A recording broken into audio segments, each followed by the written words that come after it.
So Namaste, welcome to this Ask Me Anything section. This is volume 16. Robin is here. Hi, Robin. Hi, Helen. I'm going to, Robin's offered to help me to read these questions out because of my dyslexia. It's getting increasingly more difficult to do that. So just before we get started with the stuff that's come in, I just want to remind you that it is literally Ask Me Anything about awakening, at least. So if you have a comment or something you're struggling with, something that you're challenged with, please feel free to leave a comment under this video on YouTube. And at the beginning of each month, we've set aside some time and I go through these questions and comments and do the best to answer as many of them as possible. So usually around the 1st or the 2nd of the month. So if you could put your comment under the video by then, we'll get through that at the beginning of June now. So that being said, thank you, Robin, for helping. And whenever you're ready, we'll get started. Okay, so the first question, Helen, is from Marfail, and she writes, I just don't get this thing about looking for someone at all. What does that actually mean?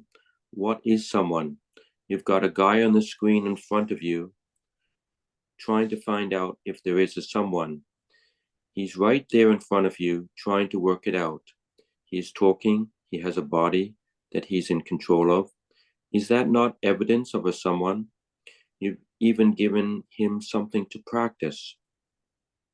So let me start off by saying well done for asking this, because this confused me at first too. It wasn't clear to me the difference between a person and a physical body. So I think you wrote this on another video. Maybe you've seen to put it on here where I can answer it directly. So well done on that.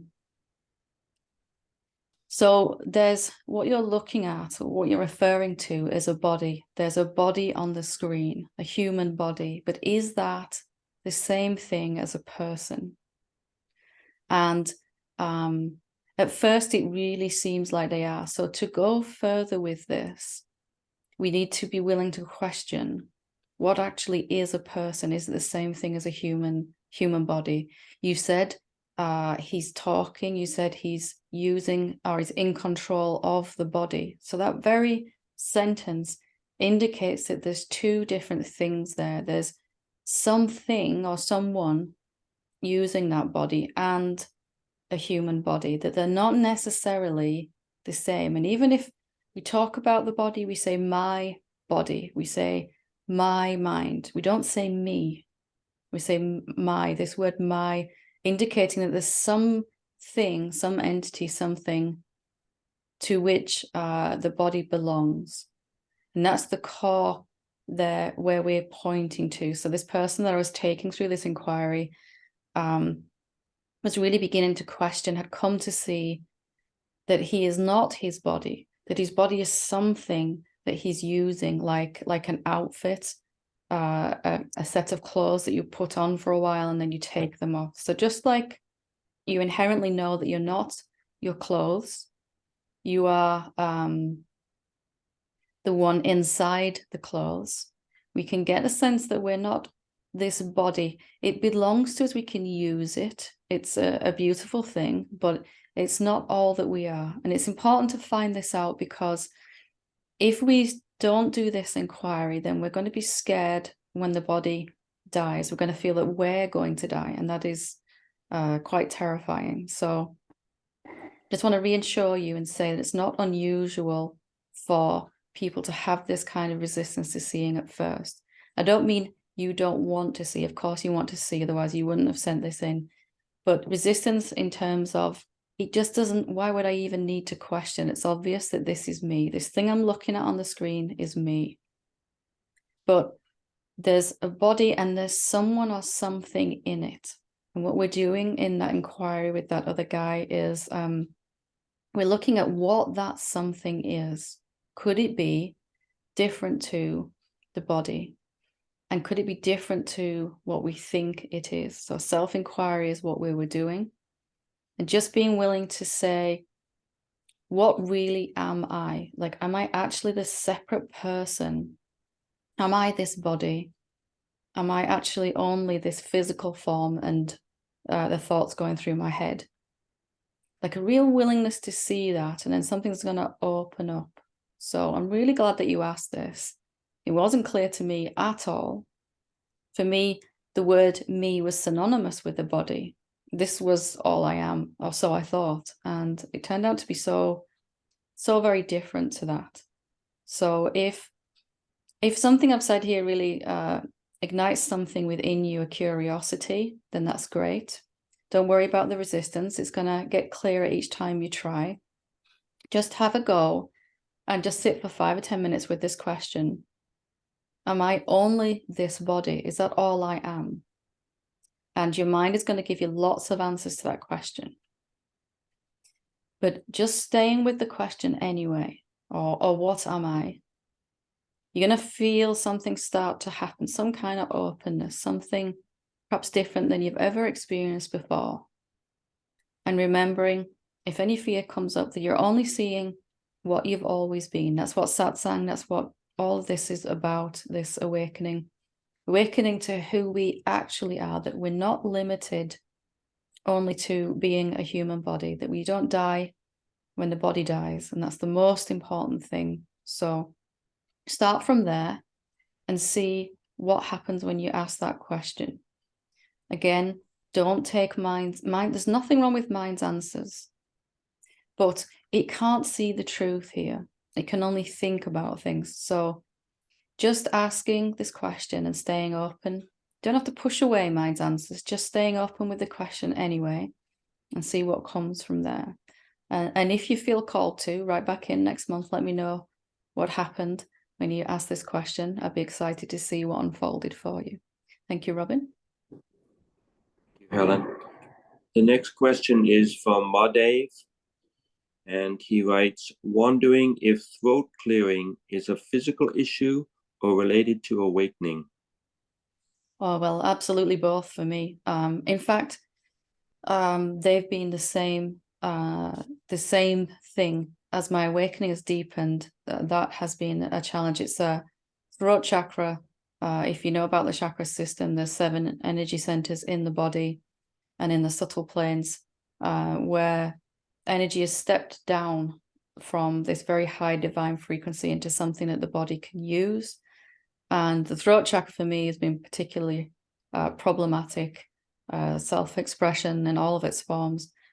And my body is very good at giving me messages, as it is for everyone. But I've been particularly paying attention to it more over the last decade or so, those messages. And so for me, when there's something that needs to be seen, my body will tell me like that. So I look at it on an energetic level, and I also look at it on a physical level. And for me, this time, my body was saying, we don't really need so much dairy. Could we kind of cut back on the dairy? So something I've perhaps been ignoring a little or overlooking. So there's always a physical component to it, but an energetic component to it as well. Feeling safe to express myself, feeling that I can express myself, feeling safe to be me. And for me, it's still a slight challenge, which I'm constantly looking at. But if it's something that you have a challenge with too, then I'd suggest looking up the throat chakra itself. You can Google it, CHAKRA chakra, and just see what you read there. What is it? What does it do? See if it resonates.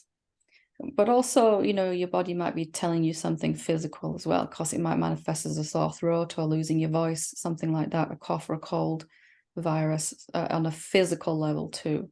So it's always both. And then usually when you clear up the energetic thing, the physical thing is much clearer and resolves. So I hope that helps. Thanks, Robin. Okay, the next question is from Grace Brown. She writes, hi, Helen. I want to make sure I'm clear on this. I'm the infinite self, the formlessness. also the observer or the witness, not the doer. So when you say place your attention on the silence, stillness, awareness, spaciousness, whatever we want to call the self, that would be the separate self doing that, a separate self that does not exist. My mind may be causing some resistance, and so this may seem like a silly question, but I'm going to ask it anyway. Is awareness and attention the same thing? I feel like I'm blocked from seeing this clearly. Thank you, love you, and your teachings. Oh, thank you. And it's not a silly question at all. These are things we do need to ask because they're not clear at first, and the mind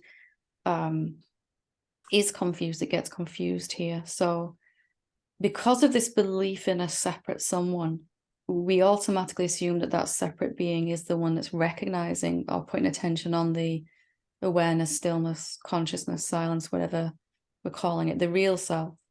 But when I investigated that, I began to realize that the stillness, let's go with the word stillness. You mentioned that one, so we'll go with that. The stillness is it appeared to be just here where this body is at first, but when I investigated more, I found it didn't have any edges. It was everywhere. It was all the time, and it began to become clearer that something that is somewhere, so my legendary imaginary separate being that doesn't exist, as you said, could not stand somewhere in time and space and perceive something that is everywhere. It must be, in fact, that which is everywhere, recognizing its everywhereness. So stillness, recognizing stillness. And if you really want to get this deeper, I'd suggest, because it's not clear at first, I had to confirm again and again and again, and till it was really, really clear. So I use these questions to really help me. Like, how am I actually recognizing the stillness? Because I didn't realize for a long time, I was assuming that I was recognizing it with my mind or even my senses somehow. So when I really looked at that, is any part of this apparatus here recognizing the stillness? Is any part of my mind or my body or my senses able to perceive something that isn't tangible, that has no quality, it's totally invisible, inaudible? Can my ears hear something that has no sound? Can my eyes see something that is invisible? And really look like this. Is it my eyes and ears and senses that are perceiving it? And I looked and looked. Eventually it was kind of clear, no, that's not happening. So then I asked, is it my mind that is perceiving the stillness? And that took me quite a while longer, but when I was really determined to see, I began to see that actually mind is just a thought generating mechanism, and it has no capacity to actually see outside of itself. It can't see. It can only think about seeing or think about things. It can think about the stillness, but it can't actually perceive it. So then this question came, well, how am I doing it then? How am I perceiving stillness? I seem to be able to put my attention on it, and I know that it's here. With what faculty am I actually doing that? When I really spent some time with this, I didn't get any direct aha moments, but it just became clearer, somehow more certain, that I am that stillness, and I'm recognizing myself. There never was this separate being, as you said, that could recognize it anyway. And when we recognize there is no separate being, then all that remains is the stillness and the body floating around in it, doing what it's doing, moving around in it.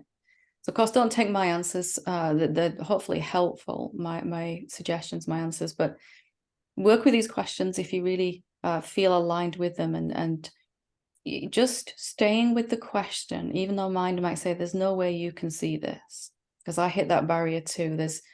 You can't see what the sages see, but that was my mind talking, and it's true for my mind, it's not true for me.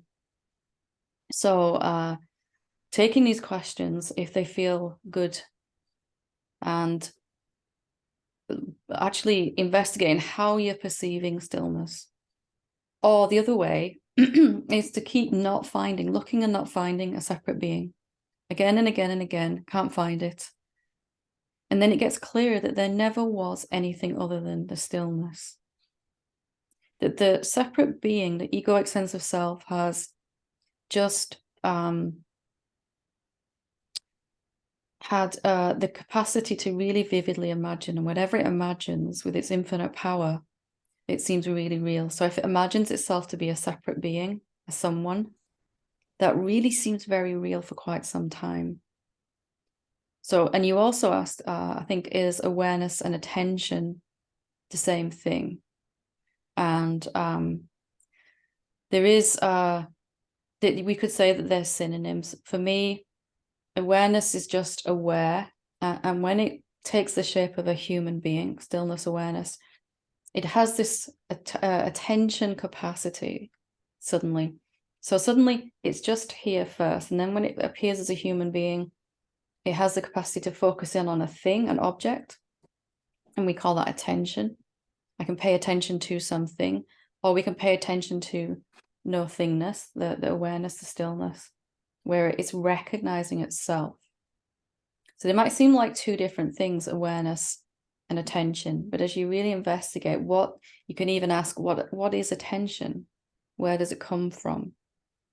And that question will take you back to the understanding, the realization that it's the same, absolutely the same as awareness. There is only awareness. It has to be that. But there's no silly questions at all. These are the ones we need to ask, and your asking is helping everyone that's going to watch this. So I'm really glad that you did ask, and I hope this has helped to point a way forward. And if you have a go and you get stuck, right back in and let me know, and we'll take it one step further next time. Thank you, Robin. Thank you, Helen. The next question is from Adcock. He writes, "Hi, Helen. Can you please help me understand how, within the non-dual understanding, there can be reincarnation? I have believed in it since I was a teenager. I'm now about 72, but upon discovering this path about a year and a half ago, I began to question that belief because I can't see what it would be that incarnates again and again. There is no separate self, so that cannot be what takes successive incarnations. And awareness itself is undivided, whole, without need of what reincarnation is seemingly offering, which I always took to be some kind of gradual self-realization. Still, the idea of reincarnation has held long appeal for me, and since you mention it frequently, I'm reaching out in the hope that you can clarify this for me. I am so grateful to have found you and your teachings, and I'm looking forward to meeting you in person at the Land Celebration Retreat in July." Oh, wonderful. We'll get to hug. That's so nice. And I'm glad you've asked about this. This comes up very often, and it confuses a lot of people. It did for me too. There is a recognition that something is remembering from lifetime to lifetime, and then even memories from previous lifetimes happening. And then as I realized who I really am, that formlessness is infinite and indivisible, couldn't be divided. I really struggled with this. So I'm glad you've brought this forward. So what it is that's reincarnating, what is it that incarnates? What is that actually about? What happens then? So the appearance of another human body, a body comes and a body goes after a while. It lives for however long it lives for. That is the same, that is incarnation. But who is it that's noticing that? Who is it that's learning from that? Who is it that's remembering and evolving? And perhaps most importantly, who is it that is going to remember everything that we've realized in this lifetime on this journey to awakening? Is that all just going to die with the body, or is there something, do we have to start all this awakening thing over again next lifetime? And when we look at there must be something then in the middle of, for want of a better phrase, it doesn't really suggest a linear progression, but there's the body and the infinite awareness. The infinite awareness does not need to wake up. Neither does the body, actually. It's just an outfit that we wear, a beautiful thing, an intelligent thing, but it has no need for self-realization, does it? It just is. And so is the awareness. So there's something in the middle of those two, which we've discerning clearer and clearer each day is not a separate being, but nonetheless is something unique. Because if I was to sit down, and we will at retreat, we'll talk, we'll chat, we'll have a cup of tea or something, and it'd be clear that you like different things. You want to watch different things on Netflix. You like to sit different places to meditate. You like different foods. It's not just the body level where we're unique and individual. So there is something, you could call it astral form, you could call it soul, you could call it energy, you could call it your individual being. And for me, this really got cleared up when I really looked at, you might know I'm a word nerd, so I love looking at the meaning, the etymology of words. And individual does not mean separate. It means unique. Individual, but not separate. Indivi is the Latin for, the root of the Latin word for indivisible. And then dual, meaning two. So indivisible two-ness is what individual really means. So our individuality then is our unique but not separate expression that has arisen first. Manifestation happens first in a subtle form, and that subtle form of us is what's operating this body, your body, and what is learning and remembering what's learned throughout previous lifetimes.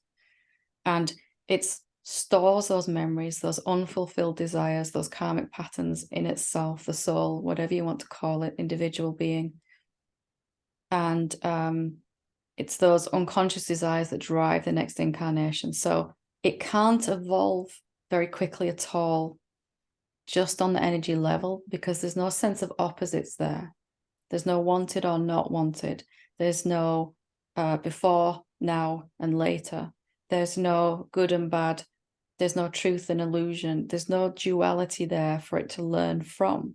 So on this physical manifestational plane with the human body, there's a sense of time and change and distance and evolution. So something is evolving using the body. And then when the body's finished and discarded, whatever we learned is stored then in that individual soul. And that soul is on this infinite journey. It will never stop evolving. And the way that it helped me to visualize it is the formlessness, the infinite awareness is the ocean, if you conceive of an infinite ocean. And the individual is a wave on the ocean. If you can imagine a wave that never receded, it just rose and kept rising and rising and rising forever. So it's still inherently part of the ocean, but it looks completely different. It is unique. No two waves are the same, and yet they're all water. Ocean is water. And then on the very crest of this wave is the human body, the outermost reach of our experience. And bodies are coming and going all the time as this individual, but not separate awareness manifests them so that it can learn. And that's the process of evolution, isn't it? It's doing that in animal forms too, and plants, just on a slower scale, so to speak. Finally, when it appears as a human, it's got some kind of sentience that in the body and the mind even that it can use to evolve. So very common question, and I really hope that that's helped to clear it up. There is something that is you, that is unique, but it's not separate. And it just is. And it's just grabbing, like you go to a clothes store and grabbing another outfit, putting on the outfit, wearing that for a while. Then when it's done with them, it takes that off. And then sits for a while just in energy form. And then eventually another body will be drawn. It'll be drawn to some parents and the conception process begins, etc. So have a play with that and see where that takes you. Thank you, Robin. Okay, the next question is from Linus. He writes, "Hi, Helen. In a way, I've already brought this up before, but maybe I can be a bit more to the point this time. I'm still struggling when it comes to the area of sexuality. There is a huge pull to go there. At the same time, also a huge resistance.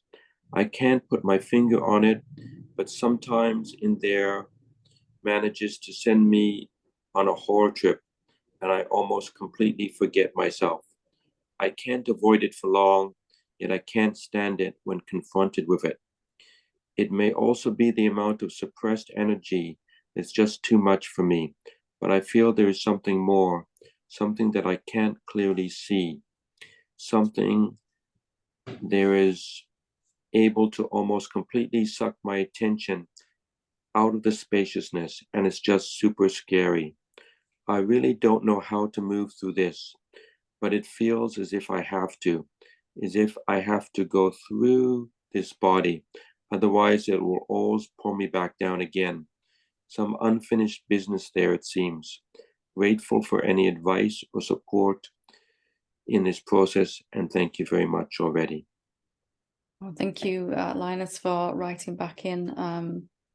I remember you asking the first time, and just want to say well done for writing back in. If it's not totally clear, that's okay, and we can look at it again together as many times as we need to. I want you to write back in as many times as you need to. So whenever something is really pulling our attention away from our spiritual practice in any way, or our recognition, it's usually because there is something vital there to see, and you get a sense of that, right? You can feel from what you've written, it's clear that there's something that you need to look at here.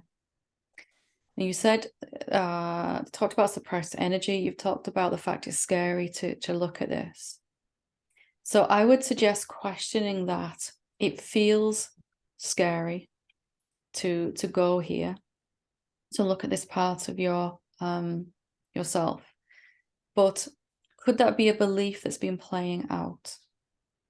So for me, here in this area of sexuality, there was so much desire. I mean, really, it would just, I could be in the most deep meditation, in the most beautiful place, and then this energy would arise and it pull me out.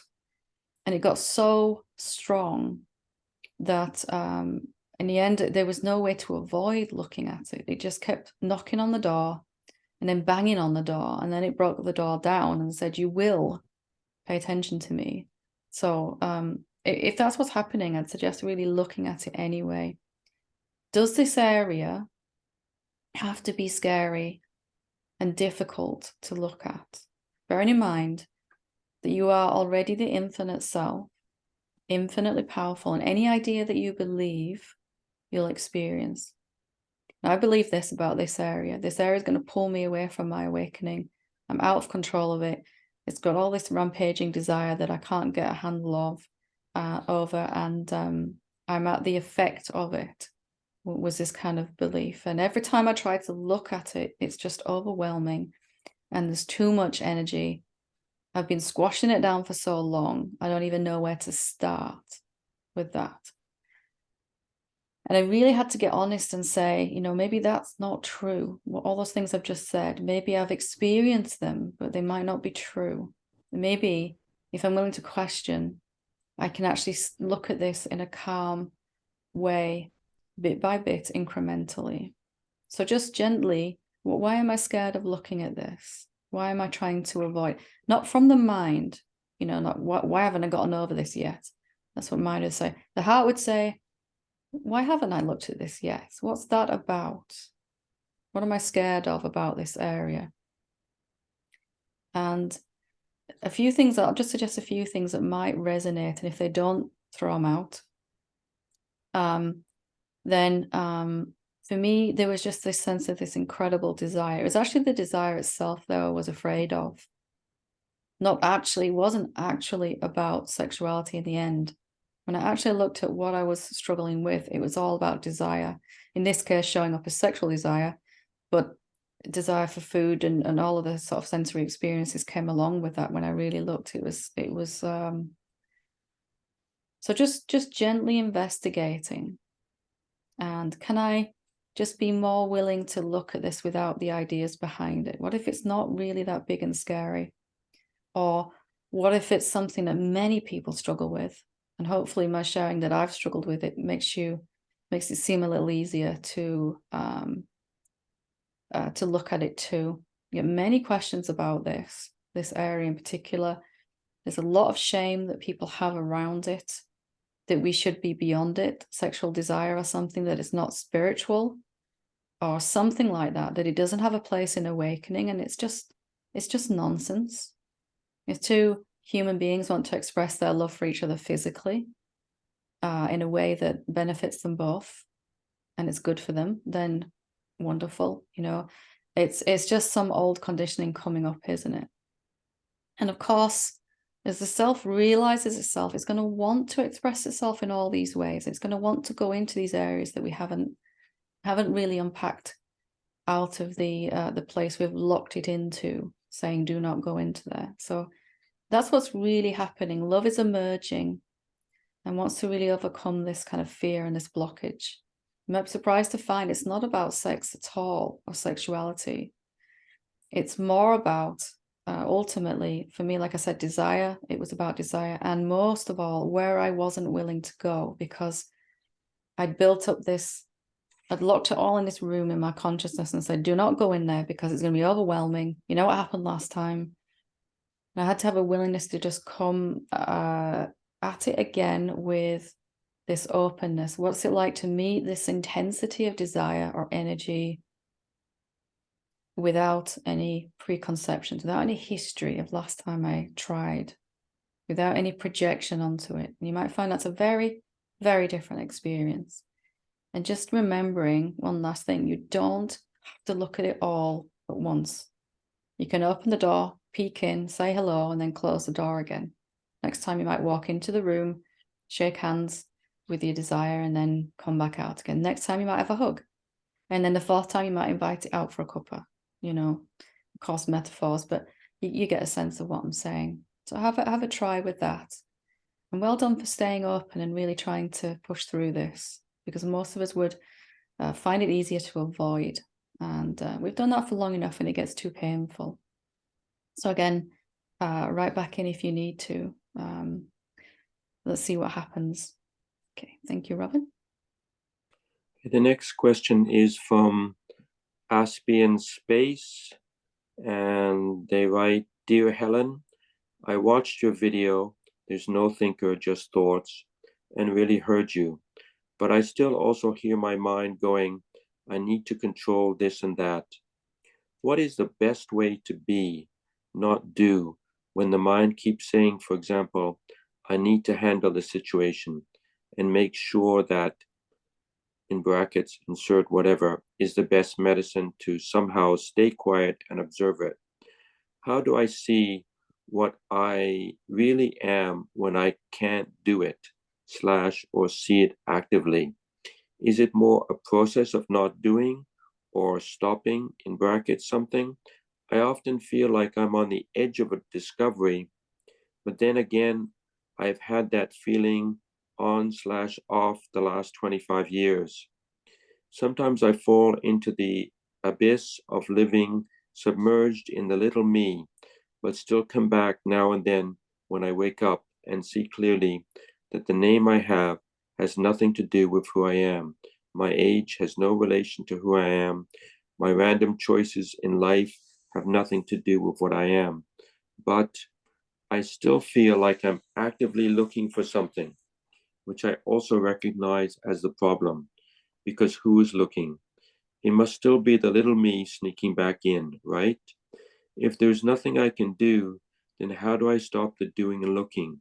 I can't even do that. Isn't the wanting to stop also a form of trying to do? Sometimes I feel like I'm going mad.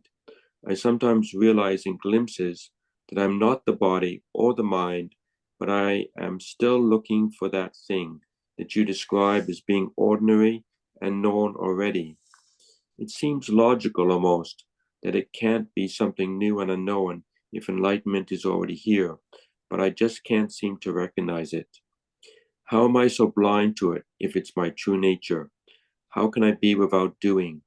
I know this is a well-known conundrum of many spiritual seekers, but how frustrating to really feel like I get it at times, but I then see that I'm right back to thinking in the little cockpit of me, because I can tell I'm still not at peace, and the doer is still attempting whatever. It feels like I need a simple exercise to make me go, oh, I hope this makes sense to you, because then I'm not completely lost. I experience immense joy listening to you. It feels weird to say, but I just feel so much love for you. Truly, it just flows naturally. The love you spark even is affecting my self-love and kindness, which is a really good thing. As Rumi wrote, in your light, I learn how to love. I'm so happy you are here, and I was fortunate to find you. Thank you so much, and I love you too. Yeah, as I was listening to Robin say those words, I remember being in that particular position myself, and it was horrible. It was horrible. It's like you come up to the surface of the ocean, you take a nice clean breath of air, and then you're back under again, struggling, aren't you? And then you're up again and down and up. And so when you've got to the end of being willing to continue that, which I can tell you have, I don't want to get anywhere, I want to stop doing, then there's a very simple thing, like you said, that doesn't take any effort.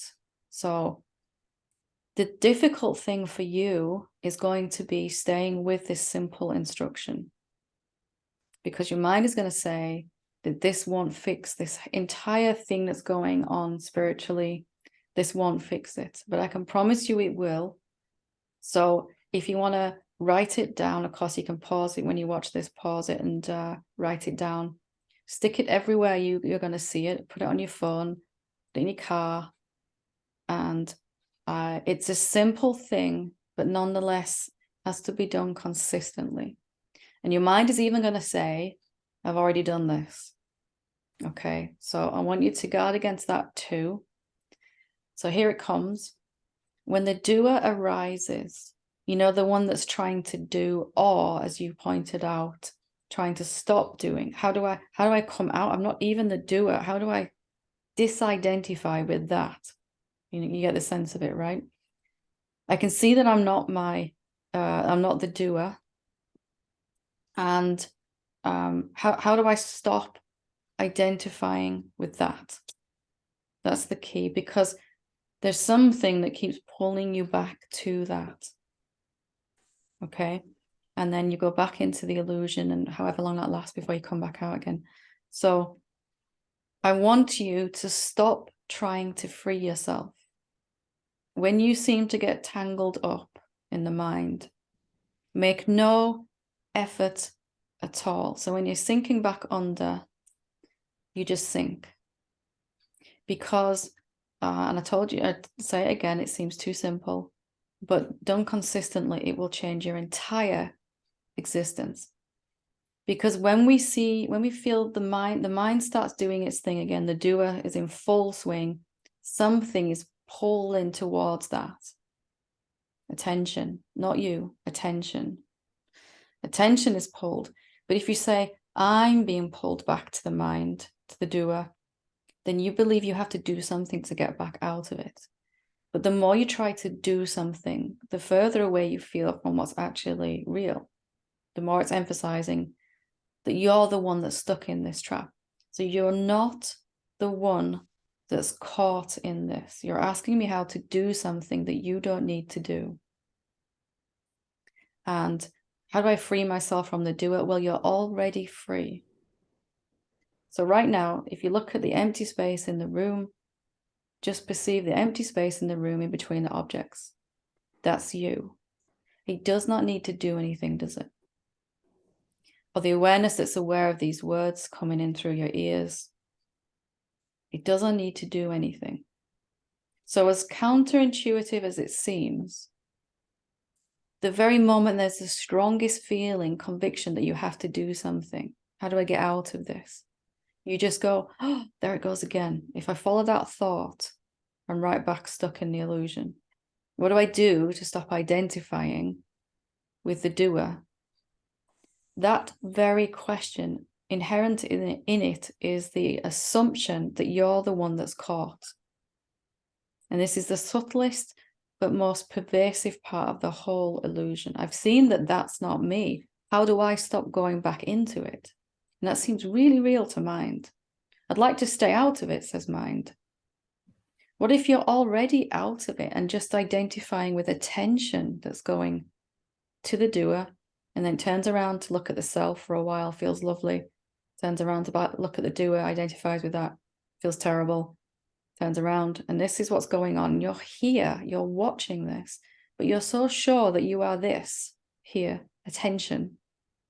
You know where attention is. If I say, pay attention to your thoughts, you can do that. If I say, pay attention to your body, you can tell me in any moment what your attention is on. Right now, hopefully it's on these words, or it might be on some resistance that's coming up, but you know you're before, behind, and beyond even the attention.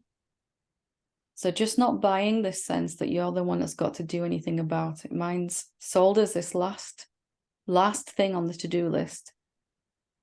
And this goes on forever. And believe me, I remember the pain of this. It was awful. It was exquisitely awful. So I really, really feel for you. But you have to be really strong here and say, that is not my issue. If I'm going to sink, I'll sink.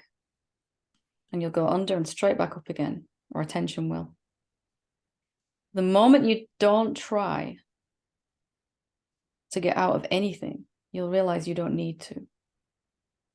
It's very subtle. So you might need to listen to this a few times over and over just to double check and get it clear. Make no attempt to free yourself. Surrender to it completely. If I'm going to sink, I'm going to sink. If I'm going to get caught, I'm going to go into that fully. It's all right if I don't even realize it's happening. I don't even need to worry if I don't realize until later that I was caught. Still, later I come back to clarity. Whoa.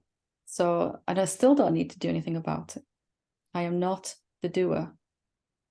Identification is not even happening to you. Identification is a thought process only. And that's going on in the mind, and you're watching the mind. These are the last few thoughts that we get involved with. So hope that helps. Let me know how you get on with that. I'll be really excited to hear. So it'll take a little repetition of listening to this because it's trying to cut through the fog of the illusion, the resistance. My mind doesn't want to hear this. There's nothing for you to do. It's trying to create things for you to do. It's fishing around, seeing if it can give you a task. But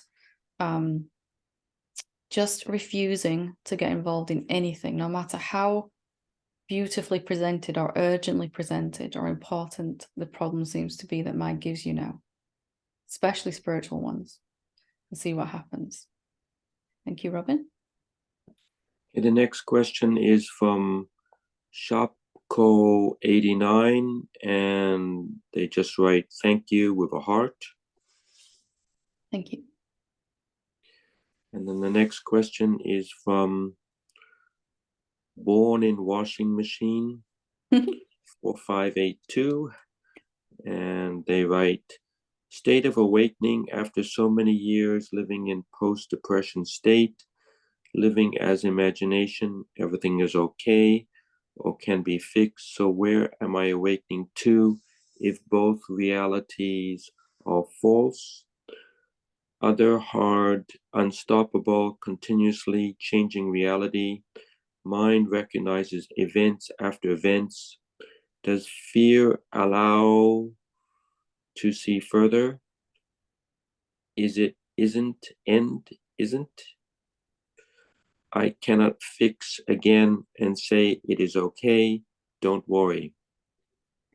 So I remember, I think that we asked you to expand upon this, and I'm not sure that you saw that.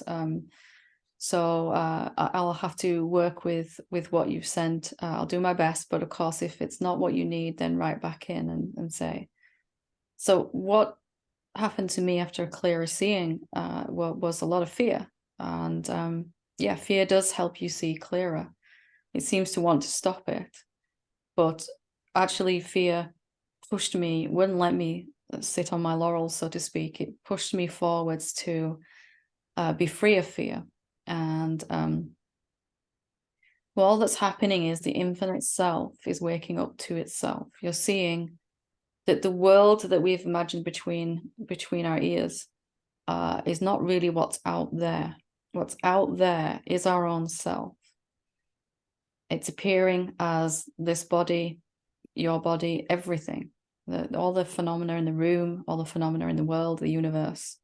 It can take the shape of this tiniest subatomic particle or the cosmos as a whole, and everything in between, subtle and gross manifestation. And you're just seeing, first of all, you see that I am everywhere. That becomes clear. I'm not a separate being. And then as that gets clearer, you realize, well, I'm actually everywhere. If I'm not somewhere, I'm everywhere. And then that everywhereness really wants to realize itself as all the forms too, that it can show up as a something somewhere, and it can show up as nothing at all, nothingness, emptiness. And it can also show up as a someone, as a human being. So if there's fear arising in that, that's normal. It's not pleasant, but it's normal, very normal, in fact, at this stage. And just investigating that fear, because it's telling you a story, telling you that you're not safe. Whatever negative emotion arises now after awakening, or even during, is telling us a story that no longer fits. It's true as a separate being, the story. We're not safe as separate beings. If that's what we really were, then we are going to die when the body dies. And that is terrifying. And as a separate being, there's a whole universe of other beings that I have no control over that could hurt me. But as the infinite self, then it is, it's no longer true. It never was true, but we can really see. So these emotions come up to show us as a story that's unexamined as yet, a belief, an assumption that's unexamined as yet. So look at that fear and see what it wants to tell you, and then question if that's true now, given what you've seen yourself to be. If there is no other than you, is there anything outside of you, separate to you? Is there an external? Is there even an out there and in here, in the final seeing? So again, I'm not entirely sure if that's answered what you're asking. So please do write back in, and if you could give a little more description, that would be helpful for me to work with. Thank you, Robin. Okay, the next one is from Marianne Cosmo. She actually writes two messages here. The second one is a thank you with a heart, and the first one is, I have just been experimenting with a technique you recommended of holding food in my hand and seeing how my body reacts. That is very effective and helpful. Many, many thanks for all the beneficial techniques you suggest. I have shared them with friends and they have appreciated them also. Again, heart and namaste. Yeah. Thank you, Marianne. I'm glad it's helpful. For me, it just helped me to get beyond the doer a little bit. You know, like what do I eat? What's best for my body? That was where the subtle doer hung out for quite some time. And eventually I don't want to even try to decide, I'll just begin to listen to the infinite wisdom my body's been telling me for years and I've been ignoring, or didn't know how to access, I should say. So I'm really glad it's helpful. Thank you for the feedback. Thanks, Robin. The next one is from Lord Lullaby. And they write, I like your simplicity, Helen, making sense to me. That's the end of the message. Thank you. The next one is from Louisia B. Thank you, Helen and Satsang, for these questions and answers. They're so helpful. I struggle a lot with the notion that everything is mirroring back what's inside. I've heard this from many teachers and teachings, and am more than willing to confirm its truth. Yet no matter how many years, approaches, or questions I contemplate, I simply cannot find it, either in me or in the apparent world. I cannot find how an oppressed and persecuted group of people thinks and feels that they're subhuman, the cause of all manner of issues they've had no hand in, or that their persecution oppression is merited. I cannot find myself now or ever the worthless, culpable punching bag my parents and other family members tell me repeatedly I am. Even as a very small child, I generally looked and could never find that, but that didn't and doesn't change the outward experience, which is extremely painful physically and psychologically. When I contemplate the pain and consider what lies beneath, in brackets, whether at a personal or society level, I know it comes from a belief in separation on the part of the violent and abusing parties. That does help find compassion, which feels much better than condemnation that would seek vengeance, but it does not budge the outward manifestation in any way. It seems often to make it worse. I cannot find a win-win with the only thing I can find available, which is to cease engaging with most of my family members at all. I can find a place where that's the most loving thing to do, since it stops the repeating destructive pattern that continuously asserts separation. But I can't find the truth, love, or peace to that being necessary. Nor can I find how collective groups of targeted beings could exercise that walk away option. This really doesn't feel like a win-win. The resistance I feel to "you're doing this to yourself" seems justified, since the thoughts driving the harmful actions are obviously not true, not in this being and not in any marginalized group. I find no place in this being that can, has, or would agree to torture, in brackets, to use the most extreme term for the happenings I'm attempting to describe. Nor can I find anything but what I recognize as spiritual, egoic pride to the notion that higher, more advanced, or awakened bodhisattva souls willingly take on karmic burdens to hasten all beings' awakening. There is no evidence that works. The frequent outcome of this type of dynamic is not an ultimate unity, but the internalization on the one hand and the confirmation on the other of the unworthy, undeserving lie that sows division and destruction. Please help me to find the peaceful, liberated place in this pattern repeated throughout human history, because blaming the victims really doesn't do it for me, nor does walking away when that's even possible, and leaving the illusionary lies unchecked, unchanged, and continuing to proliferate. Okay, so let me start by saying I'm glad that you wrote in about this, because it's not clear, is it, for a lot of us for a long time. And this is, again, something that troubled me for a very long time. There's a couple of things I realized that if I share, hopefully they'll help you to resolve this inside yourself. And when I first heard this idea that the outer world is a mirror of the inner world, of course I set about, like everyone does, trying to clean the inner world, so to speak. But what I didn't realize is it's a mirror, but it's in a different way. So if some let's say some group of beings are doing very violent things to other beings, that isn't a mirror of my own urge to do violence to someone else. It's a mirror of my own urge to do violence to me. So it might not be in a physical way, that violence, but in a self-condemnation, self-rejection, self-negating, self-critical, you get the sense of it.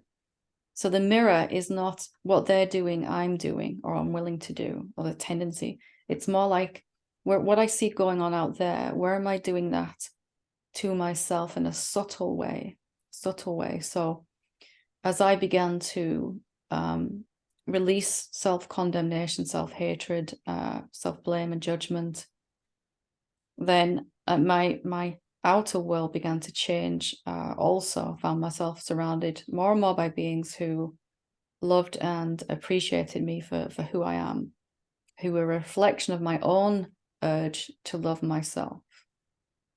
So that's the first thing. It's not a literal mirror in that way. And maybe you've already realized that. I'm not sure. So if so, then great. The second thing is the one you said, you can't accept this idea that we're doing it to ourselves, or I'm paraphrasing, so forgive me if I'm slightly in error there. But the inside, the outside is a reflection. The inside is not a separate being. The inside is all humanity, the oneness. It's everywhere. The inside is everywhere in the subtle forms like mind, one universal mind. And the outside is also everywhere. So you could say the inside is a dimension and the outside is a dimension, a physical dimension over that. In the same time and space, there's many dimensions, vibrations, whatever you want to call them. So infinite formlessness is everywhere and unmanifest. And then it manifests as subtle thought forms. So all across human consciousness, there are thought forms, from the lowest, which are very aggressive, violent, destructive of self and others, to the highest, the bodhisattva that you mentioned. Highest only in terms of vibration, lowest in terms of vibration, not as in good or bad, better or worse, more evolved or less evolved. Highest only in terms of the red in the rainbow is vibrating faster, higher than the purple. That's all. So if we step back from the better or worse judgments, which you already have from what you're saying, then humanity as a whole is a conglomeration, a database of thoughts.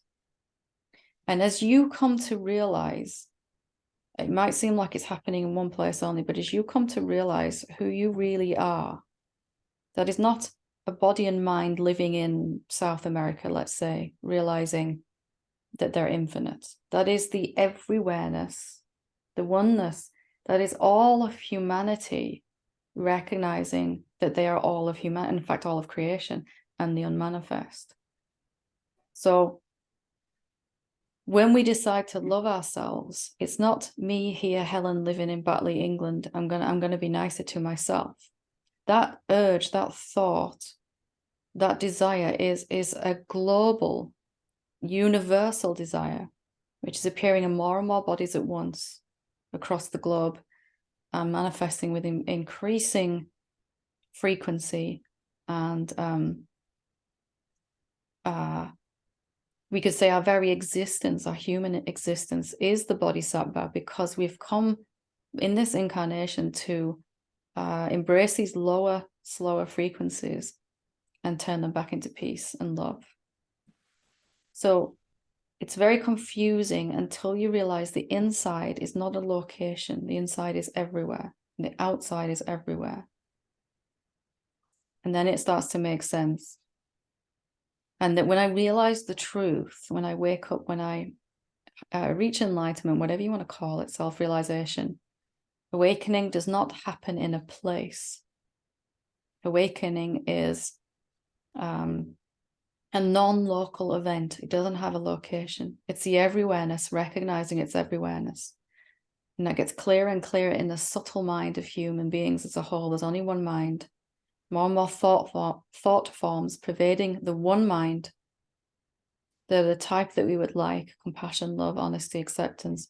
And less then of the ones we wouldn't like: violent, aggressive, hating, all of that. So I absolutely understand that it's not clear, and it's so good that you've asked. And just this sincere and intense desire to get this is all that you need. For me, a major key in it was that it's not in here and out there, it's in here and out there. That's when it really began to shift for me. It took a while to get to that point, so hopefully we can shortcut it, but please do write back in. Have a ponder on what I've said, and if it makes sense, go with it. If it's not clear, keep asking, keep asking, keep asking. I would rather someone write in and ask the same question 100 times and I answer it 100 times over 100 months. I mean, it won't take that long, but just for the sake of emphasis, than to hear my response and say, well, I get that, but I'm still confused, and then stop there. I want you to keep asking so that we can, because everyone that hears this, and yourself, it's going to get clear in me too, we can continue to invade the human consciousness with these types of understandings. Everyone that realizes is upping the overall level of human consciousness, and that's no small thing. That's huge, absolutely huge. So I hope that has helped, but please do write back in if you need to. Thank you, Robin. Thank you, Helen. So the next one is from Nishi Bajai, and he just writes, "Thank you, Helen." Thank you. And then the following, which is the last one, is from Ideology to Unity. And they write, "It means so much to me what you said. Thank you with all my heart." And that's the last message. Oh, thank you. I'm glad it helped. And yeah, I can feel that. Thank you. So thank you, Robin, for reading. It was so much easier for me, a much easier experience. Thank you. Thank you. And thank you all for sending these in. Just to remind you, if you have something that you're struggling with, feel free to leave a comment under this video on YouTube. And also if you've had a breakthrough, an epiphany, something you would like to share, I'd love to hear those too. If you're struggling, if you're in a dark place, if you need support, write into. We're here for you. And I'll take some time at the beginning of June just to go through these, and we'll record the next one. So thank you. Namaste.